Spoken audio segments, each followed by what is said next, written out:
knowing when to move on is quite hard, because you get to a point when you'd be giving up a huge piece of equity to drop the track and come up with a different one, and that's quite an art to knowing when is the right moment and how do you move on without ditching everything. So actually, one of the things that won us the Stella Artois pitch on 4% was we re-recorded the famous track as a 60s xylophone number. And the reason we did that was to demonstrate to the client that we were going to keep some of the sort of French cinematic equity of the brand, but relocate it from 1910 and kind of artisanal fields to a much cooler and more aspirational era of the Riviera and Jean-Paul Belmondo and Steve McQueen and that era of cinema. And by taking just the one, but we did a mood video, but by just taking the track that everyone knew and associated with Stella Artois and re-recording it in a 60s xylophone style, everyone just immediately got, oh, I get what you're doing, you're jumping 60 years and jumping several layers of cool. It felt right to do a sort of orchestral because it was a filmic treatment, so we re-recorded Here Come the Girls in orchestral style, and it was great and everyone loved it, and it was felt fresh again and brilliant, and it was highly recognisable as the original thing. And we did that a couple of times. We did an orchestral version, I think we did a sort of peaceful meditative version, so you can tailor the song to the tone of the work. And then in some channels like radio, we turned it into a sign-off rather than a whole piece of music. So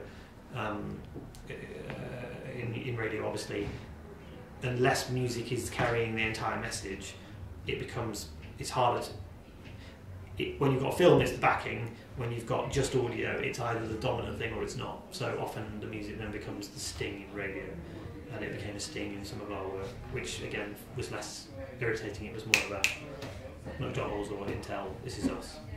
I think the right track can be used well and can be very effective to create a certain sense to create a world, an emotion, a tone of voice, and a consistency. But I think it does need to be handled quite carefully. I think if the track is too overbearing and maybe even slightly cheesy, I think it can slightly damage a brand's appeal. Well, it's an interesting one, isn't it? I suppose, like anything, everything can wear out in the same way advertising wears out. If you keep using the same music over and over, I think even people often say they play their favourite track so much that they even go off it. I think there's a danger if you just keep hitting people with the same tune. People could get bored of it, unless it's a short sonic trigger. I think it's good to perhaps have a consistent point of view on music. You want the opinion of the brand to be consistent. If 1 minute it's trying to pretend it's a kind of rock god to sell you a sofa, and then the next minute it's playing some big anthemic orchestral tune, you might sort of question whether the brand has one opinion on music.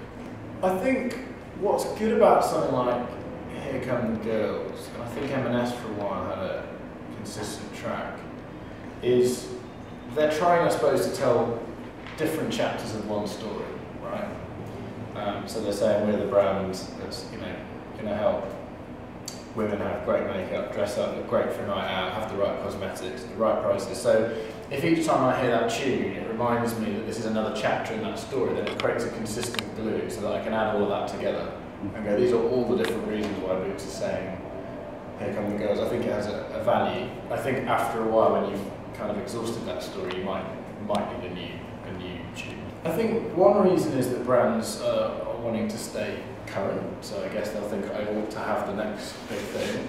And another reason, honestly, is that sometimes the industry will be pushing brands to keep having the new track or the new artist, because of course it's a great way to break a new artist. So I don't think everyone's wholesale moved away from consistency, but I think as brands have learned to be more real-time and all those cliche terms like always on, I think as part of that, brands think, well, I can't just keep pushing the same thing because I'll lose my currency. I think it's getting harder and harder to have one style because brands are trying to talk to different kinds of customers, unless you go to universal themes like nostalgia and classics, storytelling and Christmas.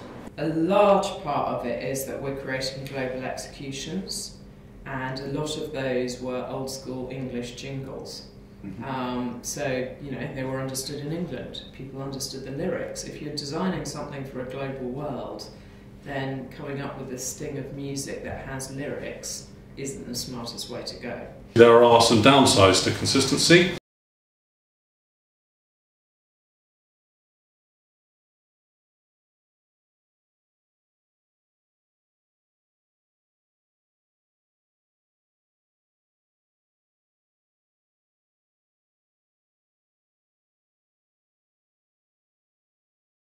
kinds of music.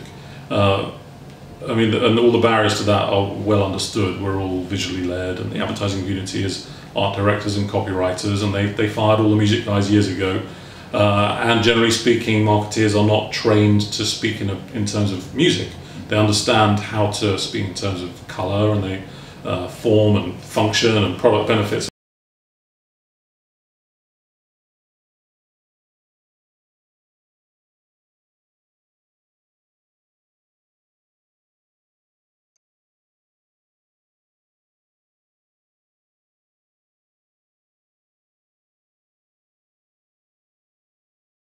You know, challenge in itself. You know, that's quite,